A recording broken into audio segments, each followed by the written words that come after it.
Welcome to Roundtable Potluck, where I share stories of people I admire. I'm your host, Cindy Zheng Lu Yue, a registered dietitian and PhD student in nutritional sciences.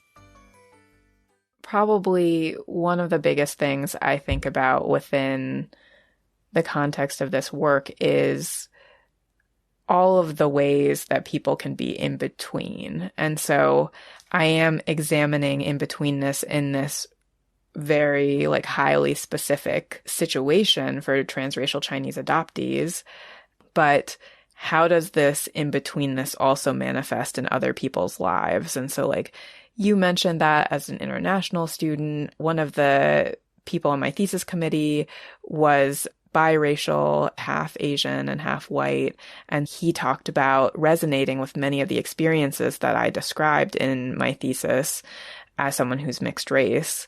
For me, recognizing that although there are highly specific contexts in which we experience these things related to our identities, they're also very universal experiences in many ways. And so how can we find resonance? How can we find community in all of these shared experiences? How can we use them to build bridges across difference? That thought-provoking voice you just heard, that's Katie Reuther, our guest today. In this episode, I have the privilege of delving into the experience of Katie Reuther, a transracial Chinese adoptee and food studies scholar. Her unique journey offers profound insights into the discussion of identity, belonging, and the in-between. Ever wondered if the in-between is truly universal? Think about that post-graduation phase when you are not a student anymore, but your career hasn't quite settled.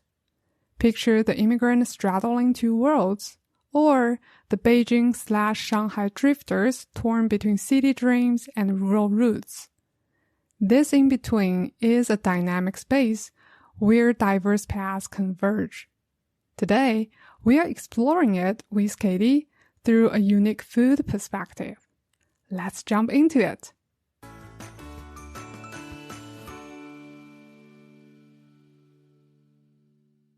Today, I am thrilled to introduce our special guest speaker, Katie Reuther. We bonded over at a conference in Boston, and it's so amazing to discover that we have so much common interests. So let me stop here and let you hear some introductions from Katie. Hi, Katie. Hi, everyone. Thank you so much, Cindy, for having me. I'm honored to be on the podcast and really excited to talk to you today. Great. And something special is that we both are having these Chinese cultural roots. And that's why when we prepare this podcast, I asked Katie, okay, do you want to do a Mandarin version of self-introduction? I think that's a very special way to engage our audience and start our conversation. So are you ready, Katie? Probably as ready as I will ever be. I'm so nervous. I have not really spoken Mandarin that much in recent years. But hi everyone, 大家好，我是 Katie， 中文名字是梅英，我在中国出生，在美国长大了。我6个月的时候被美国父母领养的，之后我随父母住在美国的 Vermont。佛蒙特州，这个州坐落在美国东北角。有些特别的是，我们家有个小农场。我从本科开始学中文，更主动地跟中国人打交道并接触中国文化。我在2018年和2019年回了中国2次。这几年我一直在思考和探索我的身份和归属感问题。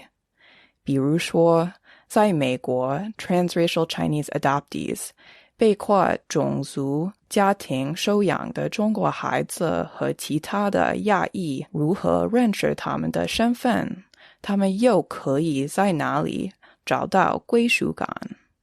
在我攻读了食物研究的硕士过程中，我开始特别好奇食物和身份认同和归属感之间的关系。That's awesome, Katie.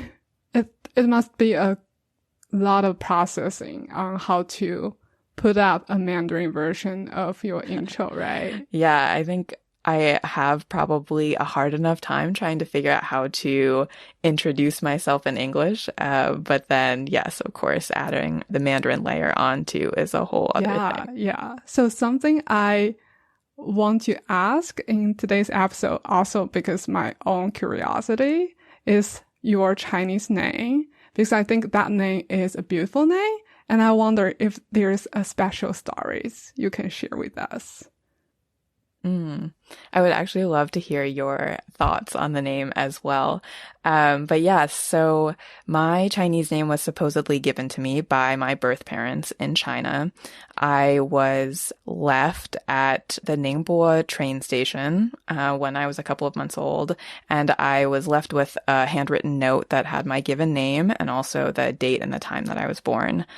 So I kind of grew up believing this story that I had been told my whole life, and I think it's become a bit more complicated over the years as I've learned more about the pretty complex and nuanced realities of international adoption from China, and kind of learning more about the fact that the origin stories of many adoptees have actually been fabricated. So I think that I have some questions now about the truthfulness of my origin story. But yes, I potentially had been given that name by my birth family in China. Got you. Yeah. And also it's amazing when I read your thesis on this cover page. It just like hit my heart because I think that's so special. And it's so significant, I think, as a thing to add it to your thesis. So that's where I'm like, okay, I want to hear the story about this name. I really appreciate that a lot. I actually went back and forth quite a bit when I was finishing up my thesis as to whether I wanted to put my Chinese name on it or not. And I wasn't planning on it for the majority of time that I was working on my thesis until the last couple of weeks. And then I decided to add it. So yeah, thanks for sharing that. When you do the intro, there's a lot of keywords and also a lot of identities you decided to share with your audience today. So can you highlight the top identities you shared in your intro? And I don't know, maybe you can also do an English version intro as well so that people who don't understand Chinese can also learn a bit about you before we start more questions. Yeah, sure. So I was born in China and raised in the US. I was adopted by two white parents, and I grew up in the Northeast US in Vermont. And I grew up on a very small farm, kind of a homestead farm. And I began learning Mandarin in college, and that was the point at which I got to know more people who were Chinese American and from China and had more contact with Chinese culture. I went back to China twice in 2018 and 2019, and I began thinking much more about identity and about trying to find belonging and what that meant in my own life. Nowadays, especially in the last couple of years since I have been in grad school and just graduated, I've been thinking more about transracial Chinese adoptees or those who were adopted by white parents, and for transracial adoptees and also for other Asian Americans as well, how we think about identity and how we go about finding a sense of belonging and where that is. Cool. Yeah, that's the work we're going to talk more today. Yeah. So to your question about identities, I would say that for sure being a transracial Chinese adoptee is the identity that comes to mind first and foremost for me, because it impacts so many aspects of my life. And I think that I only started to more fully recognize the many ways that it has impacted me in the last 5 years or so. And it's probably all of those things were kind of at the surface, but below the surface for much of my life, and then becoming an adult and probably having very normal adult growing pains, thinking about identity and like belonging, and then how that kind of intersects with my transracial Chinese adoptee identity specifically. So transracial Chinese adoptee identity is quite important to me, as is just thinking about my identity as a Chinese American and what that means. And as I mentioned, I grew up in Vermont, and so that's also a very important identity to me. I would say I have a lot of Vermont pride, so. Great. Okay. Can you tell us more about Vermont pride for people who know very little about Northeast New England? Yes. So Vermont is a state of about 600,000 people, so pretty small. It is located south of the Canadian border, and then it's situated between New York on the west and then New Hampshire in the east, Massachusetts to the south. And it is quite an incredible place, in my opinion. I grew up in kind of central southern Vermont in a pretty rural area. And it's much of Vermont is predominantly white. And so I grew up with white family and then also in a predominantly white community. But the natural landscapes of Vermont are really, I think, what a lot of people envision when they imagine Vermont. So like very bucolic green mountains with red barns and silos and black and white cows. And yeah, I think it's a really special culture and community in Vermont. And I think that even as I come back now as an adult, there's much more to explore than when I was growing up.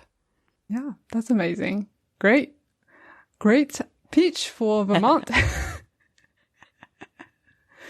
So that's the second identity you shared with us. Do you have another one? Probably race and ethnicity are the biggest things that I think about. So thinking about being a transracial Chinese adoptee, being Chinese American and what that means, and then being Chinese American or being a person of color growing up in Vermont and having lived in Vermont for much of my life. And then I think that there are, of course, many other identities that I could also talk about, but I think those are probably at the core of how I think about myself these days. That's very cool. Yeah. Thank you. So I think right now people will be want to learn more about your life, because we just mentioned that you got your thesis finished up. And can you tell us what your current life look like? Are you getting another job, or what's you up to right now? Sure. So yes, I just graduated with my master's in food studies. So that was a 2-year program in Pittsburgh, Pennsylvania. And I'm continuing to live in Pittsburgh right now. And I'm working on an academic journal article related to my thesis. And then also I will hopefully be an adjunct professor in the spring teaching an undergrad elective in food studies at the same school that I just graduated from. And so those are kind of some projects that are brewing right now. And I'm also doing an internship with a podcast, and we'll be doing audio production there. And so those are a lot of kind of like personally fulfilling projects, and maybe will be related to general like career trajectory. And then I'm also in the midst of trying to find a more full-time paying job too. But yeah, that's adult life. Exactly. Yes. So I'm definitely like right now in a very transitional stage and trying to figure out what is going to work in my life amongst all the other things that I've already committed to and really want to pursue. Yeah. Well, yeah, I think audience right now can know what exactly when I say common interest between us, right? Like food and food studies, even like trying to do research about food. And then we are very interested about cultural food practice. So that's why we are having this conversation, because there's so many things we can talk about it. So that's our intro part. trying to help our audience understand your journey. It's not only this is a research work, but there's a lot of thinking behind that. So something I think will be so interesting, and I haven't heard that part of the story, is your transition from your undergraduate in neuroscience and then master in arts, in food studies. So I think it's a very different discipline. So how'd that work out? Yeah, definitely. I know it's funny because we met at the Food Studies Conference in Boston in June, but we haven't had a whole lot of time to talk more and like get to know each other more, I would say, over the last couple of months. So yes, I majored in neuroscience in college, really purely just out of interest. I was interested in human behavior, and biology was always one of my favorite subjects, I think partially because it was very tangible to me. And I, truth be told, didn't see a whole lot of other majors that really appealed to me. And so I was like, okay, I'll just go for this, even though I don't have any particular plans to go into neuroscience after college. I did not want to become a doctor. I didn't really want to sit in a lab for 8+ hours a day and do research.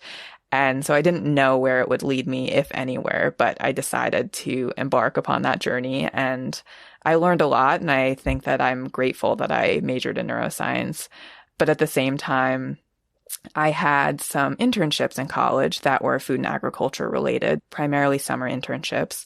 And they were, most of them, I would say, were in the kind of nonprofit food access space. And I really loved the community engagement aspect of those internships and getting to know my own home communities better. And some of those internships also involved going out on farms and harvesting, meeting farmers, and like connecting food that would have gone to waste otherwise to people who were in need of food and fresh produce specifically. So that really inspired me, I think, in many ways. And by the end of my time in college, I knew that I wanted to go into the food system. I think my neuroscience degree gave me a lot of skills that I might use in other ways, but it was certainly not the direction that I wanted to go after school. Yeah, fascinating. So when you say like neuroscience training also benefits you, can you give us an example then? Yeah, that's a great question. I think when I think about the skills that I might have built during my neuroscience courses and within that major, I think it's primarily thinking about research design and writing skills. I think those things are useful in all aspects of your life, absolutely. But I think that having that experience and being able to think about how to design a research project perhaps was useful in the last several years when I went off and did many of my own independent research projects. Yeah, okay. That makes sense because your thesis work is at a level of PhD work in certain ways. It's a lot of literature review chapters and then moving on to define this methodology, justify why this is important. So I think I can see. Yeah. And it's funny because I don't think that I typically make those connections, but I think that it did give me a lot of skills in many ways and just how to think about an approach to a project or how to make observations, like things like that. Yeah, awesome. Because I feel like for me, my undergraduate training, even though it's still about food, is a very different way to understand food. It's like food science. So as you said, we were expected to sit in a lab, trying to do experiments, trying to, improve certain things like number related.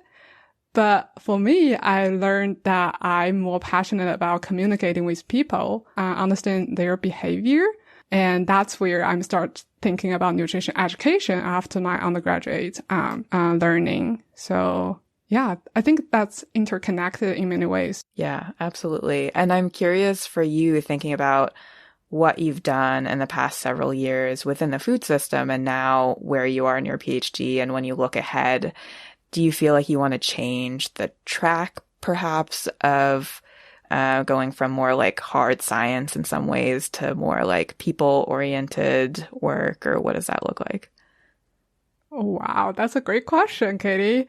I think because when I do food science, a lot of way I'm thinking about the world is like black and white. I'm trying even to do a very black and white definition. But then when I understand more like people's ideas, lived experience, I think there's just so many gray areas. And that pushed me to, like, for example, my dissertation proposal will use photo voice as a methodology. So this is a very community driven, and it will be really, really hard even to start doing recruitment. But then if you were doing like food science project, I think you are trying to do ingredients blending or trying to do a lot of, I would say like quantitative methodology, regression models. So I think that's a very different way to understand. Right now, because I'm joining a very interdisciplinary lab, and I'm also studying in a very different environment than my master years, not urban at all, and then less diverse. But I still feel like those experiences will help me understand the diversity, pushing me away from the black and white understanding of the food, but then trying to understand the cultural perspective.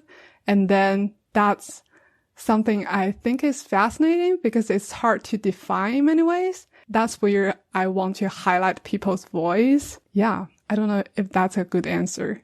Yeah, no, I love that. I'm so curious, and we can definitely get back to your questions for me too. But I'm so curious if you think that your kind of reorientation toward the cultural aspect, if that is partially a result of living abroad and living in the US, having come from China, or if you think that that would have also happened if you had stayed in China and continued to live and work and study there. When I was living in New York City, I think the diversity of food is fascinating. I can always get my cultural food there, but then like moved to New Hampshire, a state like very similar to Vermont, is very white dominant state. Really, I didn't see a lot of like supermarkets like tailored to Asian people because we don't have a large population here. So those things really makes me feel like the access to me is important because I'm studying abroad as an international student. And there's like 3 years I wasn't being able to travel back. And I was trying to connect my family by making something similar I was eating at my household. Yeah, that makes complete sense. I'd love to ask you more, but we'll save that for our next conversation. Great. I would like to hear something about Molly Anderson, a scholar I really like, and I met her at the conference, and she, the person, mentioned to me like, okay, I think you should talk to Katie Reuther. So I'm like, wait, can you spell the name for me? I'm just like looking up the conference app and then reach out to you then. Yeah, I love that Molly connected us. So Molly Anderson is a food scholar teaching at Middlebury College, which is where I went to college in Vermont.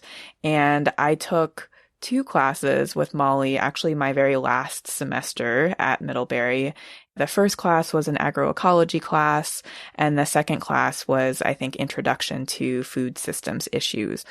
And both of the classes were really fascinating for me because I had grown up on a small farm and my parents loved to cook. And so I've always been surrounded by food and agriculture and like seen the value in locally produced food and just like thinking about health and nutrition and home cooking. And so coming from that background where food was all around me and like very important in my life, and then thinking about the summer internships that I did in food access, and then like kind of putting all those things together and looking at the food system from a more academic standpoint was, I think, also kind of a big turning point for me. Molly's classes were very engaging, and in our agroecology class specifically, it was very interesting because we took a pretty global approach to learning about agroecology and the basics of agroecology, but also kind of how it's being implemented in various places across the world, how people think about it and what it is, and how it's actually kind of a simple and also very complex concept. And then we looked at agroecology in a more local context across Vermont. So every week we would take a field trip to a different farm and we would look at, what practices is that farmer using on their farm and how does it fit into our imagined agroecological framework, or the framework that we have seen put forth by other food studies or agroecological scholars.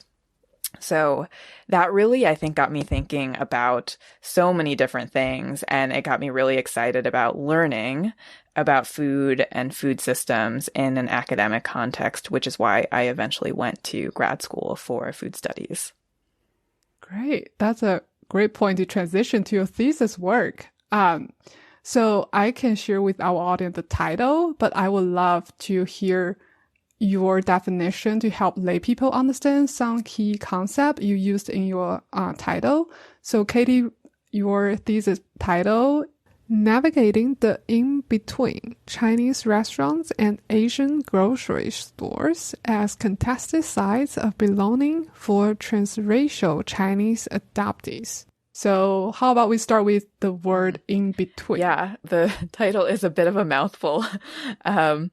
But yeah, so thinking about the in-between, this is something that I have not come up with myself, but something that many transracially adopted people talk about, and people who have mixed identities, I would say. But thinking for transracial Chinese adoptees and from my own experience about this in-between space that we inhabit as people who grew up with white American culture in our families and around us, but also being Asian and looking different from our families and from the people around us. So this kind of translates to people around us making assumptions based on our appearance. So, for example, that we can speak Mandarin, or that we have some type of cultural knowledge about food or about Chinese customs. And then we feel perhaps quite out of place when those assumptions are made. But then conversely, when we are in spaces where our kind of like white American cultural upbringing comes through and we can connect with people over that, there's kind of a mismatch in our, like, the assumptions people make about us culturally based on our appearance, and then our ability to connect with people over white American culture. And so, yeah, this mismatch kind of between our internal and external worlds is what I think about when I think about this in-between space, like being Chinese and also being American, and like being Chinese American, and like what do those things mean for us when we are so blended, I guess. Yeah. So I joined your virtual thesis event very briefly, but something I was amazed at is a graphic you showed to your audience when you draw in your undergraduate, right? So can you describe that? I feel like that can help us understand the in-between. Yeah. Oh, I love that you brought that up. When I was a freshman in college, my first semester, I took a studio art class. And for my final project, I ended up creating an animation. And it was essentially about my life growing up as an adoptee, transracial adoptee in Vermont. And one of the scenes that I showed in my thesis presentation is a stick figure standing at a mirror. And I drew the animation in a way that the face of the stick person is white or kind of blank part of the time, and then is completely colored in red. And then half of the face goes to red and half of the face goes to white. And then the face is erased again, and then it goes to red. And so it's kind of just this question of, what am I? I'm like a mix of these things. I'm all of these things, but also not enough of any of these things. And so that's kind of where I see the in-between space. Great. Yeah, I think this word is better than another common term we see. The term is outlier. outlier, I think, is simplifying the concept a little bit more, like you're excluded. In between, it's like we are maybe dipping on both sides. Exactly. Okay, that's a good explanation. The next one I want to ask you is contested sites. So it's kind of a very academic term. Yeah. So contested sites, I think thinking about this idea of Chinese restaurants and Asian grocery stores, especially in the context that I was talking to my participants about them or the spaces that I was thinking about in my own life, they're predominantly Asian spaces. So predominantly Asian staff and clientele in both of the restaurant and grocery store spaces. And so as a transracial Chinese adoptee, I would go into those spaces and I would be read by the staff or the other people in the space as someone who had grown up with Chinese language and Chinese cultural values and customs, and then they would treat me accordingly. So they would speak to me in Mandarin or Cantonese, or they would just assume that I knew where things were or what things were. And so there's kind of like a relief that comes with being in those spaces and looking like everyone else. So it's kind of a space of belonging in that sense, but also it becomes a sense of non-belonging when you are in some ways expected to perform an identity that people are assuming that you have. And so this like idea of it being contested is that it is and isn't a space of belonging. I guess for me, time and time again in those spaces, I was reminded of the things that I didn't know or that I couldn't do. And I both fit in and stood out simultaneously. Yeah, so I think another way I'm thinking about it is like the in-between amplified in the sites you pick, right? Yes, absolutely. Okay, the final one is transracial Chinese adoptees. So I wonder, well, maybe you can add in some literature review, like history of this adoptee system to our audience while explaining this term. Yeah, so transracial Chinese adoptees are children adopted from China who are adopted by primarily white parents, not always white parents. They could be of a different race as well, but I would say for the Chinese context, primarily white parents. For many Chinese adoptees who have white parents, there are children who grew up in single parent homes and also same-sex parent homes and then also heterosexual parent homes. But transracially adopted essentially meaning that we are not of the same race as our parents. And in China, I'm sure some people are aware of this in the audience, but just Chinese adoption coming out of the one-child policy primarily, China opened for international adoption in 1992. So there were over 80,000 children adopted from China between 1999, I think, and 2020, if I'm getting my stats right. And so that doesn't even include all of the children who were adopted between 1992 and 1999, of course.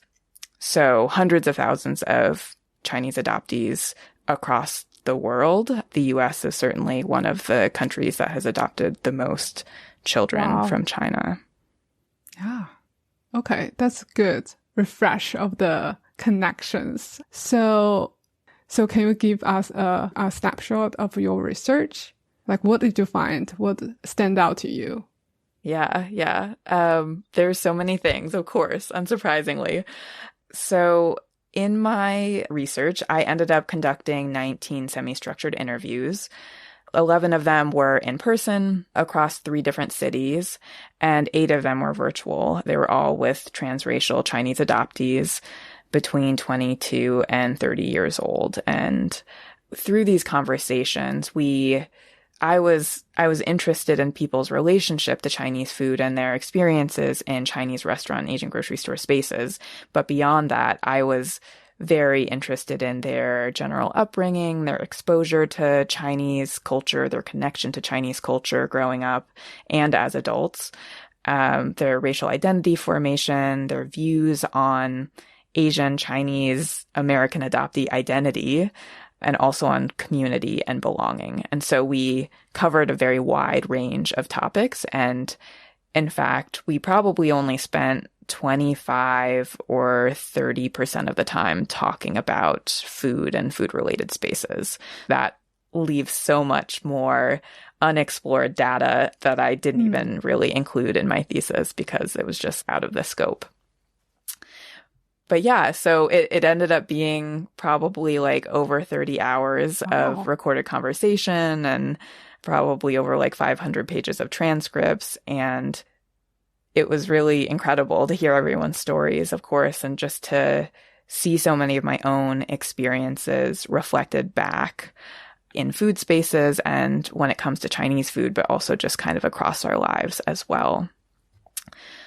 In my thesis, I thought the most about feelings of alienation, isolation, or foreignness in restaurant and grocery store spaces, and then thought about the feelings of loss and of grief that come in those spaces, as well as connection to culture and to community and ways that we are reclaiming what was lost in large part through cooking. And actually a very unexpected part of my research was to think more about the role of Chinese cooking in interviewees' lives, because I was initially focused on looking at Chinese restaurants and Asian grocery stores and experiences there, but then Chinese cooking is a very big part of my own life, and naturally many conversations ended up going toward Chinese cooking, and we talked about what that looked like in people's lives, and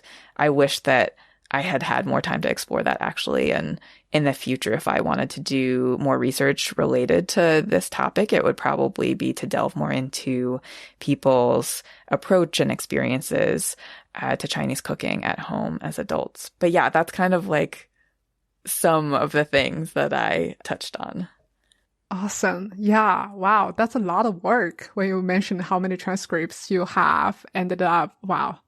Can you imagine like you just like go through line by line and understanding the people's experience? Yeah. So if people want to get some takeaway messages, what that will look like? Yeah. It's funny. I've struggled with this for much of my adult life in terms of research and like, what are the takeaways? What are the conclusions? What are the main messages? Because I think for me, it's not only like hard to synthesize all of those things, but also just feels wrong in many ways because all of our stories are so large and complex, and to like boil it down and reduce it to like a couple of things, I find very difficult.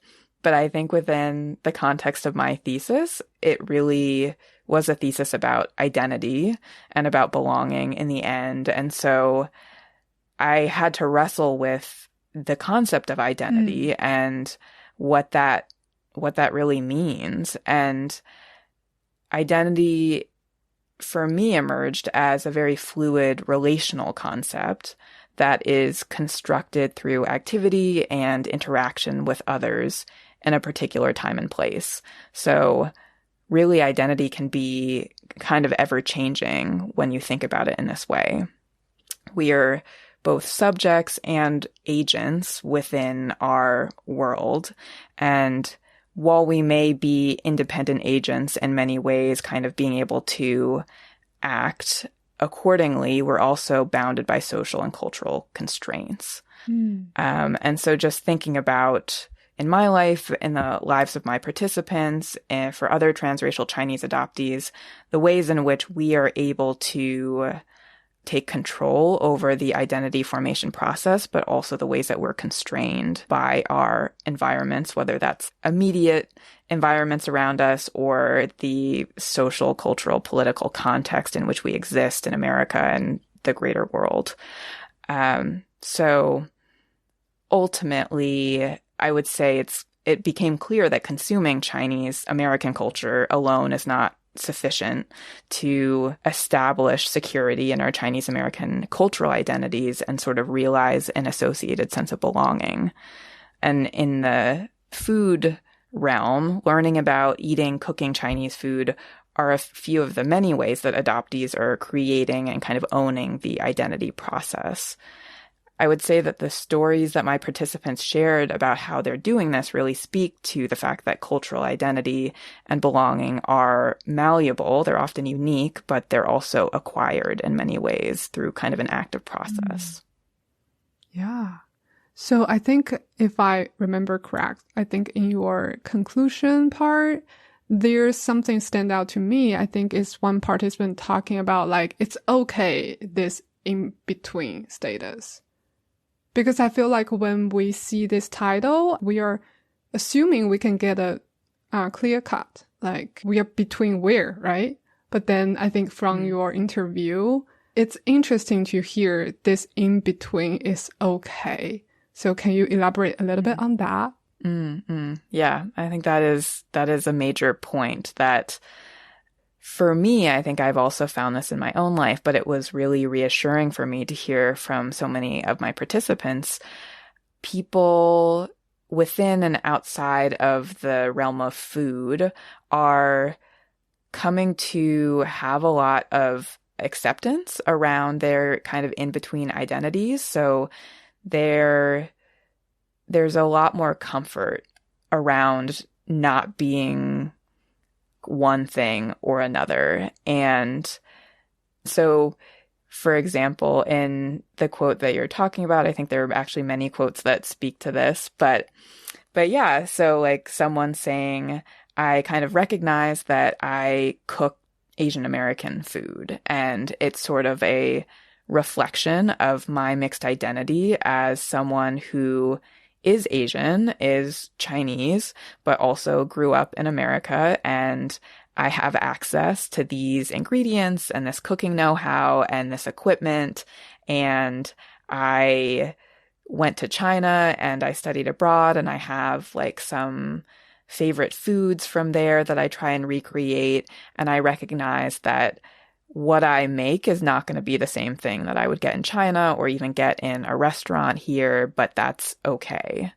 And so I think that there, for me and for other people who spoke to this, there is this growing acceptance and this growing comfort that we can kind of exist in this in-between space, and that's okay. And then also further thinking about what benefits actually come with that. And like living in this kind of fluid in-between space can also be an asset in many ways. And so what kind of perspectives do we bring as people who inhabit this in-between space? Okay. I'm interested about the assets. Can you give an example?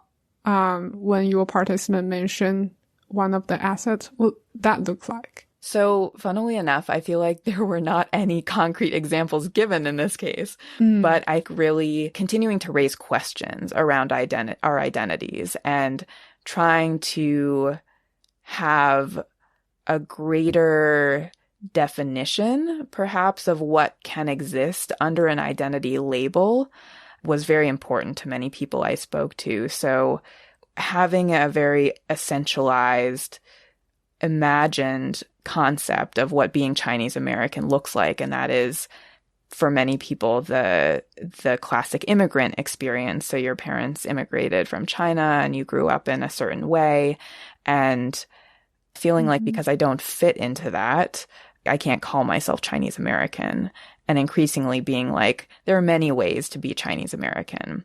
And so based on the experiences that we have had growing up in white families with white American culture, what can we kind of bring to the Chinese American experience?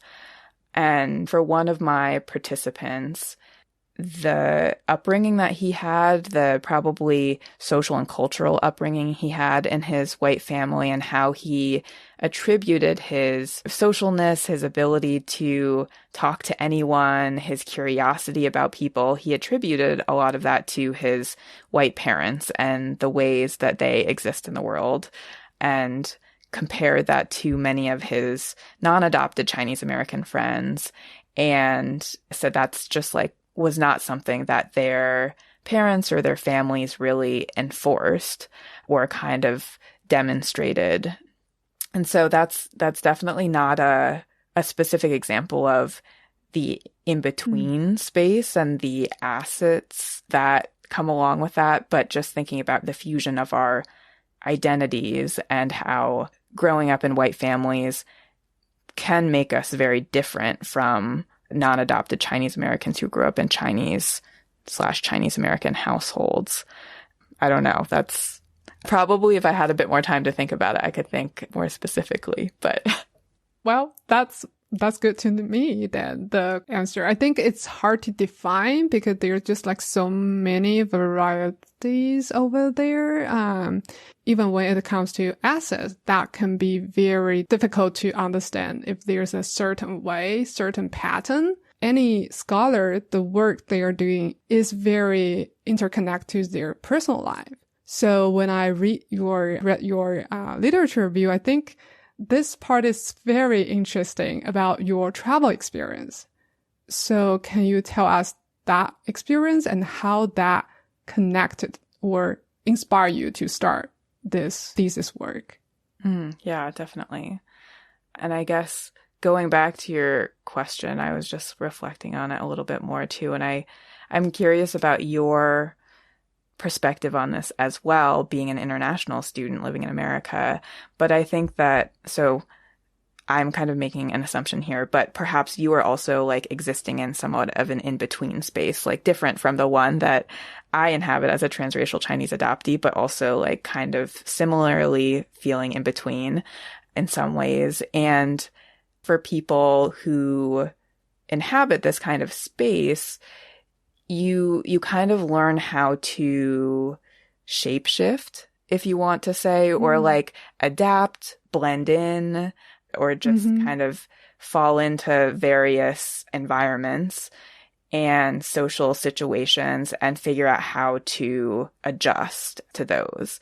And so I think that is probably one of the greatest strengths, perhaps, of being in between and being able to figure out how to find your community or figuring out how to make home wherever you are or find comfort wherever you are, I think is a major asset, and being able to think out of the box in a lot of ways to solving various problems that you may encounter. Cool. That's a good added information. Yeah. So to your question, I graduated from college in 2017 in February, and then I went to work on an organic vegetable farm that was a nonprofit for the 2017 growing season. And within that time, I really didn't have any contact with non-white community. And I felt increasingly far from the connections that I had made with Chinese language, Chinese culture, and community in college. And so I decided that I wanted to go to China in 2018 to first and foremost kind of improve and cement my language skills. And so I decided I wanted to do that in a very specific way. Many people were like, why don't you just go and teach English in China? And I was like, I don't want to do that. So I planned this trip to go by myself to China to a variety of locations. I ended up planning the trip around experiences in food and agriculture. I spent time primarily in 4 different cities all over China, and I worked/volunteered/interned at a number of those places. So one of them was it was kind of like a farm to table ecotourism inn.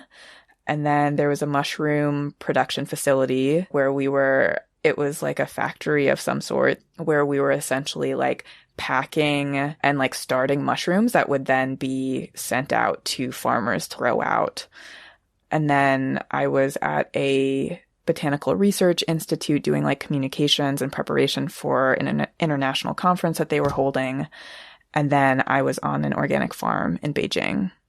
And so So I got I had an interesting tour of the Chinese food system in many ways and like got to experience different parts of China and met a lot of people, both foreigners and Chinese. And by the end of my time in China in August of 2018, I decided that I wanted to apply for a Fulbright grant, which is a US government grant that promotes cultural exchange between the US and other countries across the world.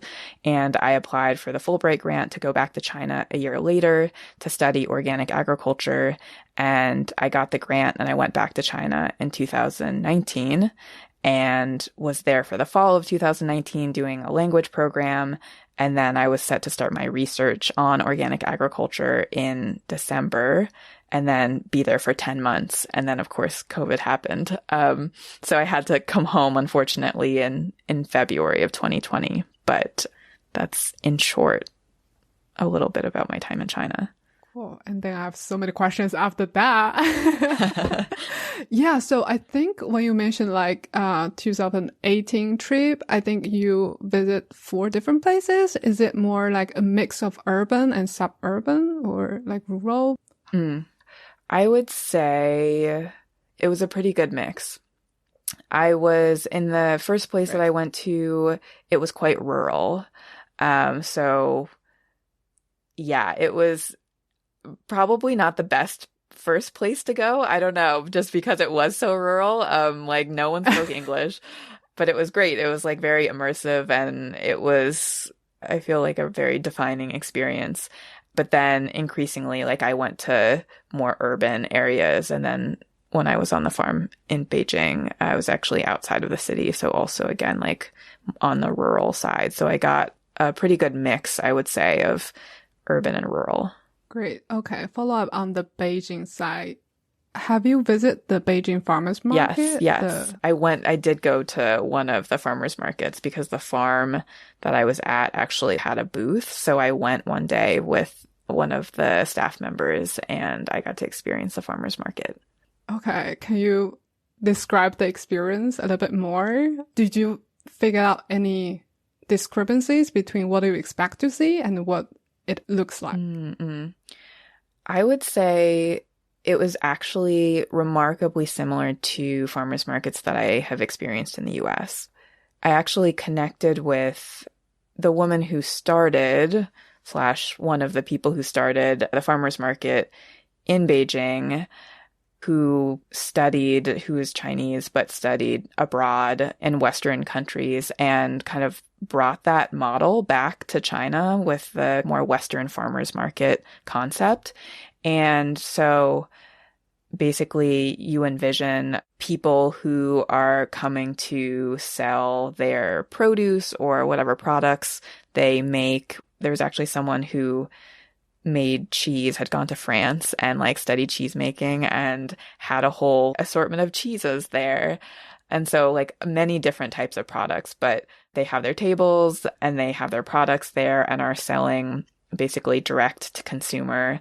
And I'm curious what your thoughts on this are, but it sounds like at wet markets, it's not necessarily the producers who are going to the wet market to sell, but it might be a more intermediate person. Whereas at farmers markets, one of the biggest goals of a farmers market is to have the producers there selling at the farmers market to be able to interact and engage with customers. Yeah, great. Okay, so the reason I'm asking this question because I also know this organization. So I think the woman you mentioned here, I think I also maybe have the same group chat with her. And then I'm following on the different social media platforms. And I visit their farmers market when I visit my boyfriend. He lived in Beijing. Second thing, I think it's interesting that you bring up the different concept between wet market and farmers market. Because when I learned farmers market in our nutrition class during my master years, I think the first thing I'm trying to compare to is the wet market I'm more familiar with because I think that's very different than the supermarket, right? We have here in the United States and also in China. So that's something I'm trying to say, okay, farmers market equals to wet market. But then I realized there's so many different things in the elements.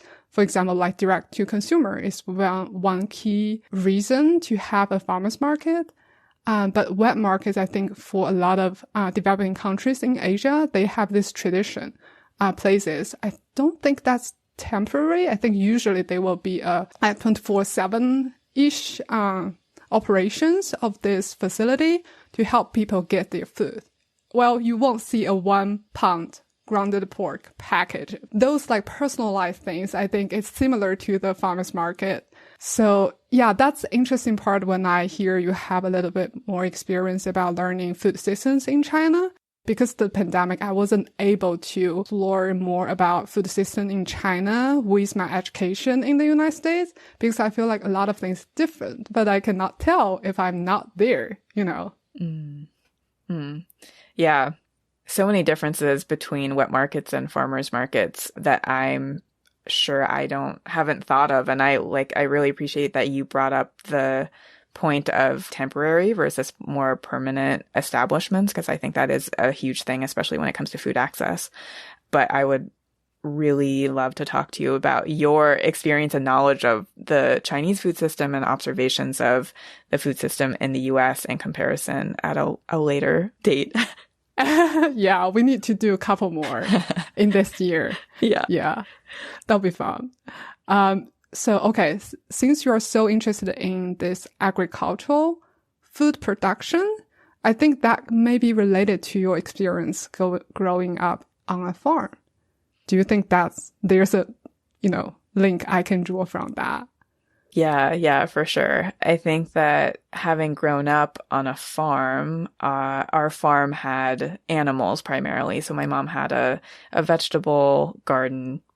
And then also we had sheep and horses and chickens and ducks and geese and goats for a little while. So I grew up taking care of animals day in and day out and grew to have a very deep appreciation for all of the care and all of the work that takes. And just more generally, I think an appreciation for the natural world and the great outdoors and being able to feel very connected to the land and the place that you're in and connected to the changing of the seasons and all of those things. And that experience, I think, has really led me to a lot of the places and the things I've done in my adult life, especially when it comes to feeling probably a bit more connected to the agricultural and food production side of things as opposed to the culinary side of the food system.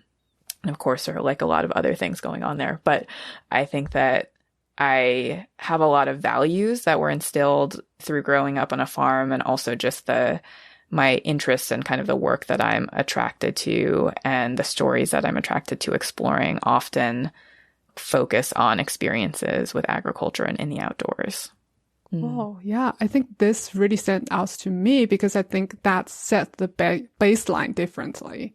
It's kind of you can get your own meat from your farm versus a lot of people in growing up in different scenario, they will just drive to a supermarket, get their food, right? So I think that's just really, really different. And I'm wondering maybe you can talk a little bit more about family parenting, because I think when we talk about food, beside this identity, there's also food memories coming up. Yeah, absolutely. I think on the food memory side, of course, a lot of the food memories I have are both outside on the agriculture side. For example, growing up and moving the sheep to different pastures, or we would often slaughter our own sheep and chickens on farm. And so just growing up with that experience and being involved in that. But in the kind of more home cooking sphere, my parents have always really loved to cook, both of them. And my mom has always been quite focused on the concept of authenticity and creating authentic dishes from across the world. And so that comes to getting the right ingredients and having the right cooking tools and more authentic recipes. And so my parents cooked Chinese food before they even adopted me. But after they adopted me, cooking Chinese food at home was the primary way for me to connect with Chinese culture, not having a very large Chinese American community around me. And so my mom has many Chinese cookbooks that I would say are written probably for an white American audience typically. And they were written and published in probably the early mid 90s maybe. And it's a lot of like highlights of Chinese cuisine from various regions. And we would, on a semi-regular basis, have stir fries of various kinds, or we would make dumplings at Chinese New Year or on the day that my parents met me in China in December every year. So we would have traditions around Chinese food every year in that sense, and also just eat it on a more regular basis as well. That's so cool.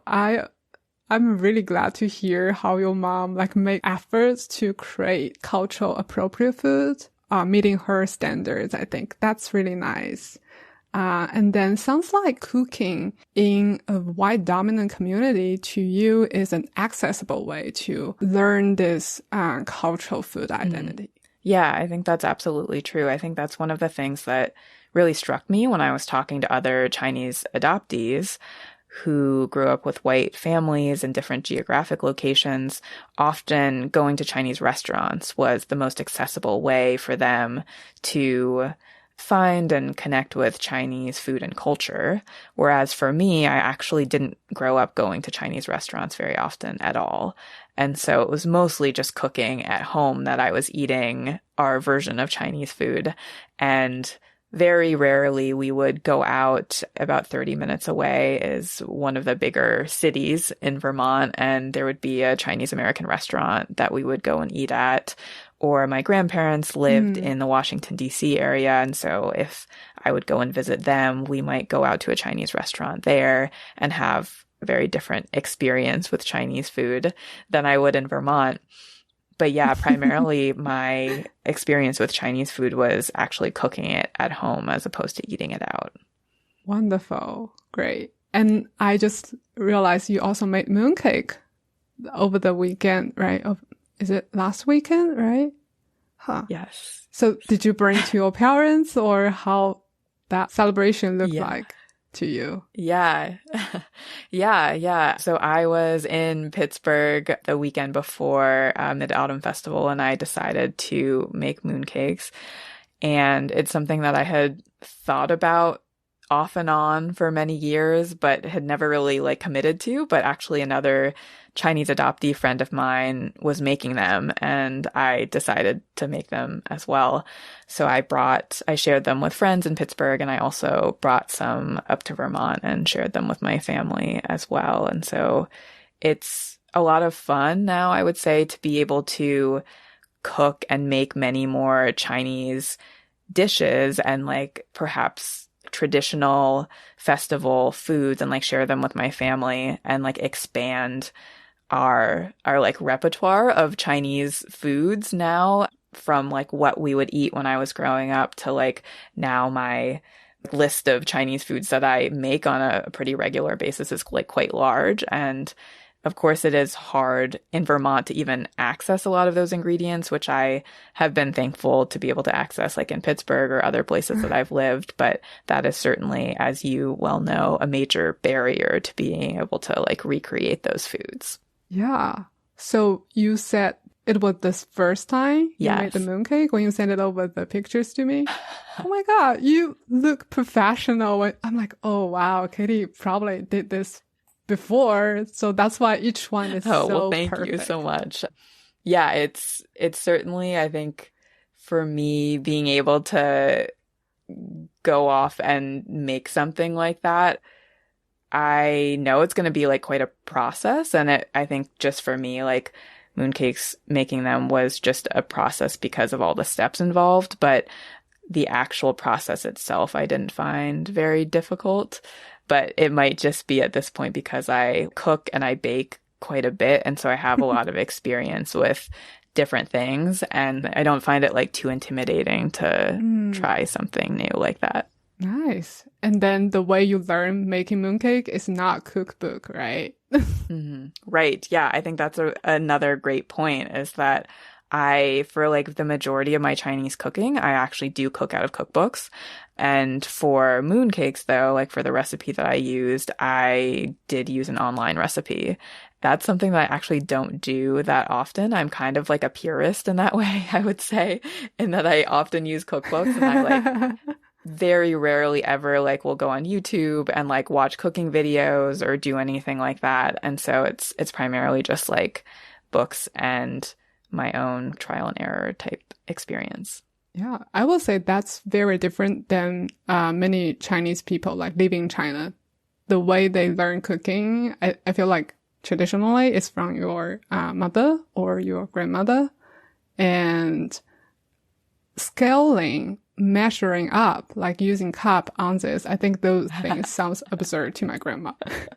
Yeah, I definitely just like talking to so many people, especially like watching people cook in China too. No one ever uses any recipes, or like no one that I ever observed cooking, and trying to like figure out, if I want to recreate this dish, how do I make this? And having to just piece everything together with pretty imprecise quantities or like ingredients, and it just being really difficult to do. But I think that's quite common. Yeah, definitely. Okay, let's see.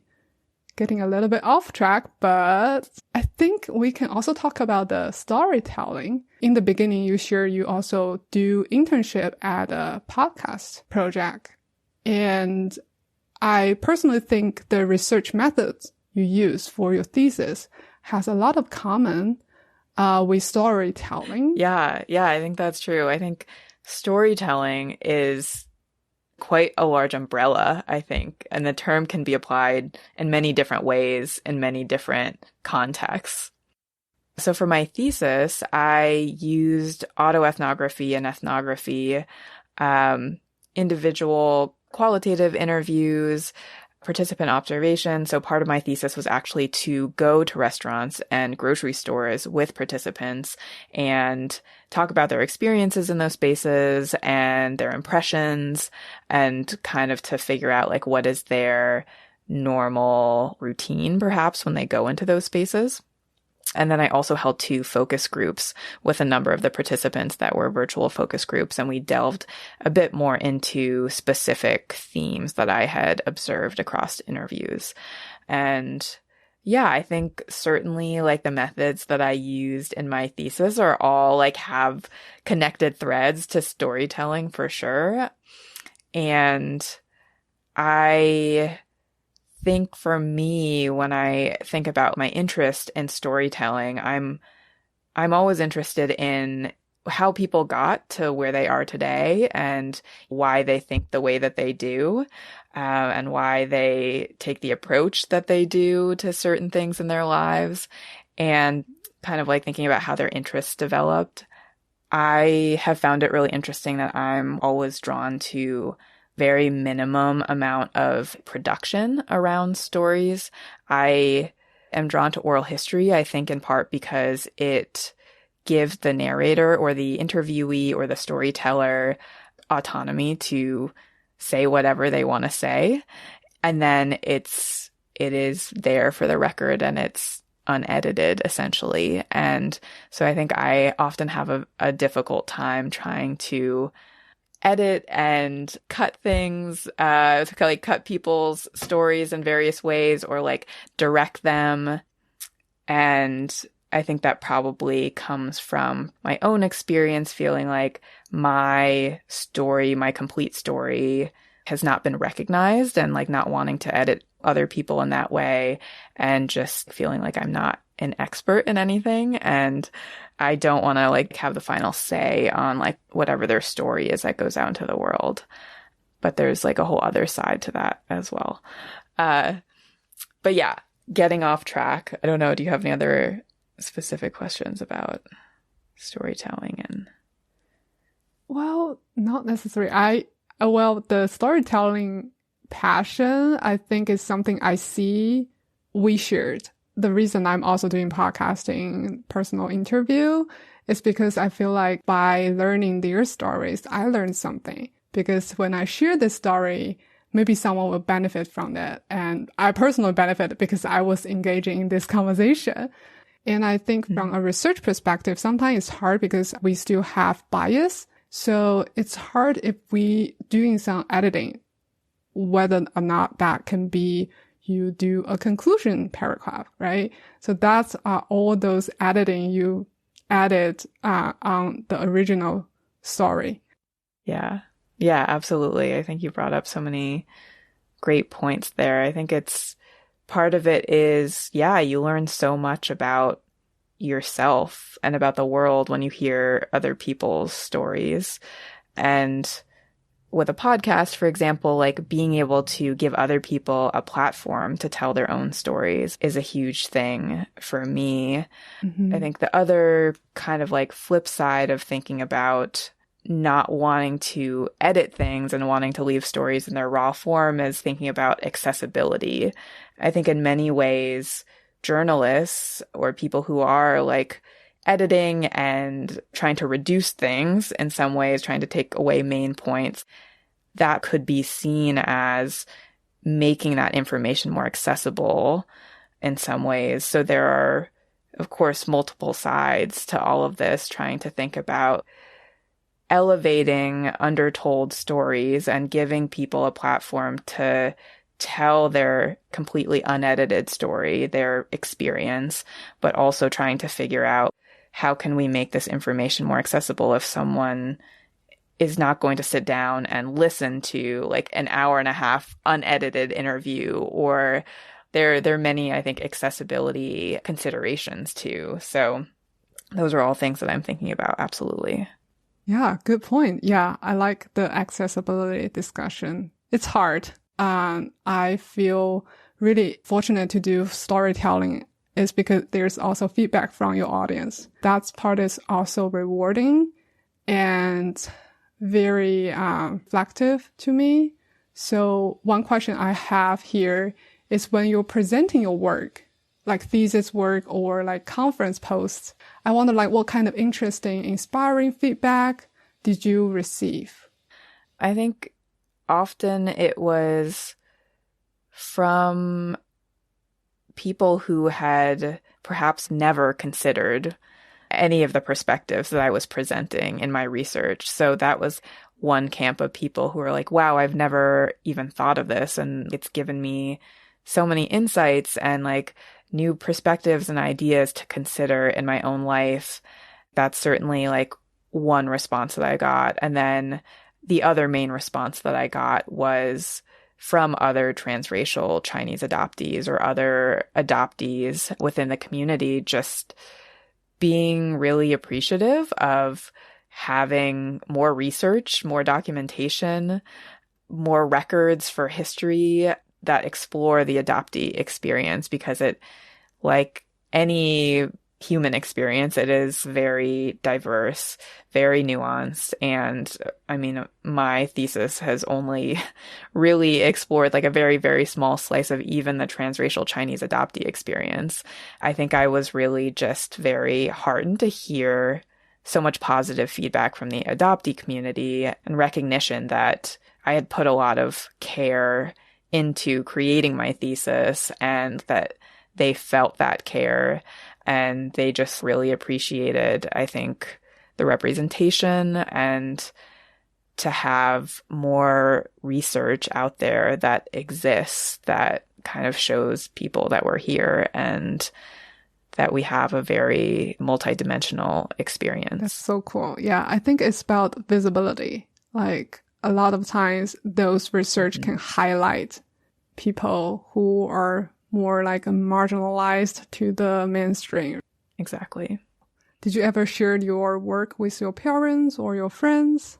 Yeah. So I have shared my work with everyone, everyone within my immediate community and family, and I've gotten very positive feedback. I think I'm lucky in a lot of ways, in that my parents are very open to having conversations about identity and adoption and my experiences in the world. And I know that's certainly not true for a lot of adoptees. And in a lot of ways, I appreciate the journey of conducting my thesis work all of 2023 and even before last year as well, because I was able to really go very deep into my own experiences and to confront and interrogate a lot of things about my own experiences and identity, including with my family. And it opened up a lot of conversations with my parents and with friends about the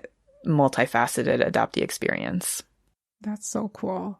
And besides the adoptees community, another community I think you're very actively engaging is Asian farmers. Yeah, definitely.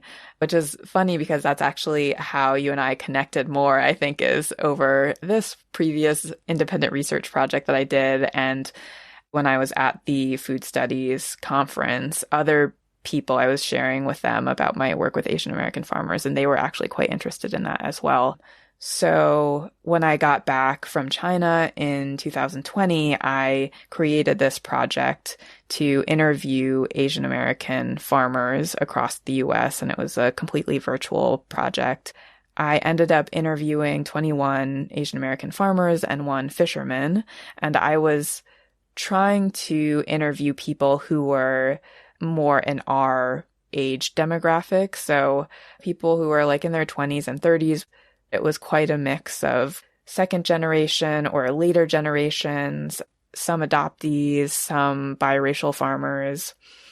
It actually all started by me reading this article, this Eater article, written by Katie Reuther in 2019. And it was essentially about a couple of Asian American farmers who were growing culturally relevant Asian heritage crops, and they were using their work in agriculture to explore their identities, their Asian identities.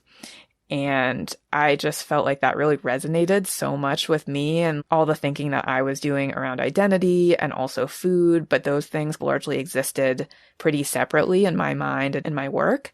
And then reading that article, I decided I really want to talk to these people. And it was a year-long project that is archived at the Library of Congress, so you can listen to the interviews. Nice. But yeah, I need the link later. Yes, we'll definitely send that to you so the audience can also access it. But yeah, I think it was really the kind of foundation on which I was able to build the work that I've done in the last couple of years. And it gave me so many insights into the quote unquote Asian American experience and how varied it is across the US, and also what many of those experiences look like in the farming context. And so also completely recognize that the people that I interviewed are of a very specific demographic of the larger like Asian and Asian American farming community in the US. But I think that I sought out those people because their experiences and their stories resonated with my own and with the questions that I was considering and the way that I grew up in my background.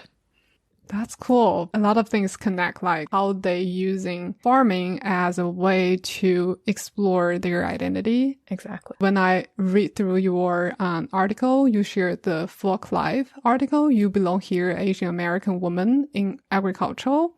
And then also thinking about your participant in your thesis work, Woman Dominant Group. I wonder if you ever thinking about like how gender can be identity affecting all the discussion we have here.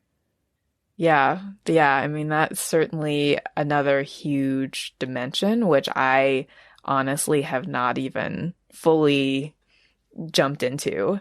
I think for adoptees, of course, it is very specific to the context around Chinese adoption and like cultural values around gender. And so there's that. And then there's also like, as transracial Chinese adoptees in America, what the context around gender is and how that may differ too, depending on like exact location in the US and what the time period is. So I think one of the biggest considerations in my thesis was that I only had one male adoptee participate in the study. So it was like heavily female or heavily people who were raised female and now identify as non-binary. But how do the specific social, cultural, and political factors of the last 20 or 30 years when we were raised, how does that impact the ways that we see the world and the ways that we see ourselves fitting in or not fitting into specific expectations? And within the farming context too, I think it seems that many new young farmers that are emerging in America are actually women. And so I think that that's of any race. And so then like seeing that within the Asian American context, I think is also really interesting. Like farming perhaps being a way for women to push back on expectations around them in many spheres of life.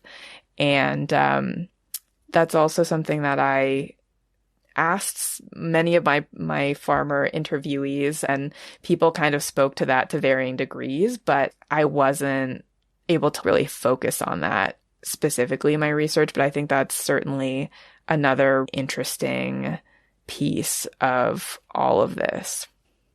Yeah. Well, yeah, that's definitely something after I reading your article, I'm start thinking more about like gender. And also in my current research work, I'm working for my mentor, and she has interviews from New England farmers, and we start reading something about gender discrimination. Some women farmers described potentially, maybe in your future work, I would love to see if you can dig deeper in that perspective, because I think that's very fascinating. Yeah. And similarly, I think with male Asian/Asian American farmers in the American context, there are a lot of stereotypes and beliefs about Asian men in America. And so like, how does that also impact Asian/Asian American male experiences in the farming sector? I think that's a whole other topic, but thinking about kind of the interactions between race and gender, it creates quite a complex experience. Yeah. So, kind of closing our conversation here. Last time when we spoke, you asked me a very good question about like beyond this, Chinese adoptees concept, what your work can help other groups of people to understand their life, their identities. So I think about it, and then my answer, as I mentioned last time, I think for me, I sometimes feel this in between. For sure, I'm not Asian American. I'm an international student, but I live here. And when people see my color, I think they have a lot of assumptions about the way I'm doing my work, the language I speak. By reading your work, it's nice to have this open discussion, and I can sometimes share feelings your participants shared with you in the conversation. So that's my answer, but I wonder if you think more about it, or if any other readers give you feedback on this question. Yeah, I think probably one of the biggest things I think about within the context of this work is all of the ways that people can be in between. And so I am examining in-betweenness in this very like highly specific situation for transracial Chinese adoptees, and like a specific subset too of transracial Chinese adoptees. But how does this in-betweenness also manifest in other people's lives? And so like you mentioned that as an international student, one of the people on my thesis committee was biracial, half Asian and half white. And he talked about resonating with many of the experiences that I described in my thesis as someone who's mixed race. And then there are like a whole host of ways that people can be in between as well in their lives. And so yeah, I think just for me, like recognizing that although there are highly specific contexts in which we experience these things related to our identities, they're also like very universal experiences in many ways. And so how can we find resonance? How can we find community in all of these shared experiences? How can we use them to build bridges across difference? Those are some of the biggest things that I'm thinking about. And I think that within my work, I can often become like hyper focused on the transracial Chinese adoptee experience, but trying to like zoom out from that and realize that this is just one of the many ways that people experience the in-between, and trying to create space for other people to tell their stories about that in-between space. That's something that I've been thinking about a lot. Yeah. Yeah, I like the bridging difference when you mentioned it. I think that's the way we should work towards together. So my closing question here, I feel like you answered already. Do you have any exciting project you haven't shared with us? Yeah. Probably many stones still left unturned, many projects that will be created in the future. I think I'm in such a transitional period right now. I'm trying to like figure out how to feel, well, this is interesting actually. So I kind of felt throughout the research process in my thesis that I had collected so much data that I didn't even end up exploring in my thesis. And there were so many other topics that came up that were related to adoption, but not necessarily related to food, that I would certainly want to explore those topics somehow, somewhere in the future. And also, even if I wanted to look at adoptees and food, I had many directions to go with that as well that I didn't touch on at all or didn't fully explore in my thesis. But now that I'm finished with my thesis, some part of me also kind of feels like a sense of closure, perhaps, in being able to like really dive into my own experience and to like connect with more community.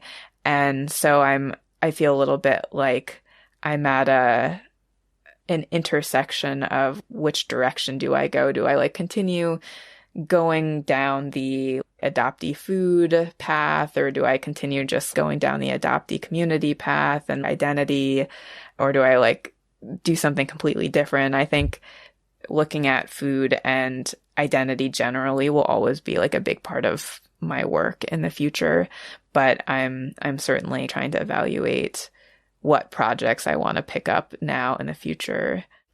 So yeah, in answer to your question, the long way to say is, I think I'm trying to keep the door open to continue many of the things that I've been doing, but also to like make space for exploring other projects and other related topics, but things in a somewhat different vein, just to see what comes out of it.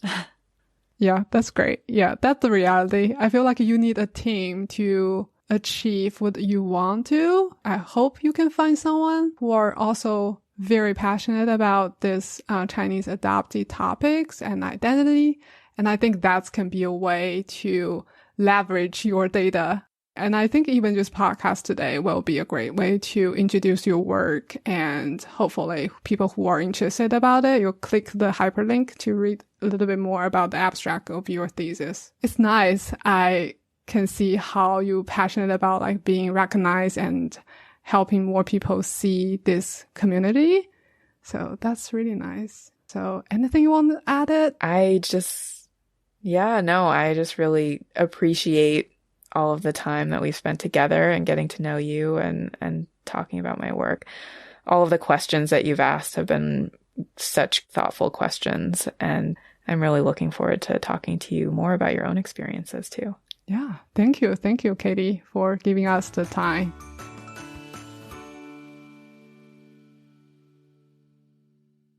Thanks for being part of our Roundtable Potluck today. We are really curious, what did you think of my chat with Katie? Your thoughts matter, so share with us. Check out the links in the resource we mentioned in the show notes. If you enjoy our talk, subscribe, rate, and review. Huge thanks to Katie for joining us. Stay tuned for more. Until next time, Take care and happy listening.